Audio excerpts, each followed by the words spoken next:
Deployed in the Democratic Republic of Congo, Major Senebo Diouf is one of 1,400 female police officers serving under the United Nations flag. But she's certainly the minority. Would you say peacekeeping is a man's world? Definitely. I will say it. I will look at you and tell you peacekeeping is a man's world. In 1993, female officers like Major Diouf made up just 1% of all uniformed personnel. Today, women account for almost 6%. It's a number UN Secretary General Antonio Guterres is determined to raise. And in conflict zones, it's often the women in blue helmets the community leans on to keep them safe. That comes down to this. Trust. The community trusts female police officers. Victims of crimes, the elderly, the children, the women, the internally displaced people, the refugees, vulnerable people need our support.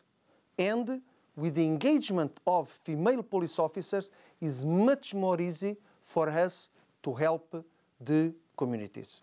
And even conflict, some analysts say, provides an opportunity for change. The UN recognizes that in order to achieve its objective in protecting civilians, increasing the participation of women in peacekeeping is paramount, so that these operations reflect the communities in which they serve. But an unfamiliarity with uniformed women becomes problematic in some patriarchal societies where issues arise even within the UN missions themselves. When the humanitarian crisis is not because of natural disaster and usually conflict, we have very heightened levels of negative masculinity and misogyny at play. So women who go into the humanitarian setting, they face issues around leadership. Are they trusted enough to lead? And will they get the same respect that men are given? For Major Diouf, that respect is hard-earned. Honored at UN headquarters as the World Body's Female Police Officer of the Year, Diouf was recognized for putting the organization's zero-tolerance policy into action. She brought the number of allegations of sexual exploitation and abuse within MONUSCO's police contingent down to 0.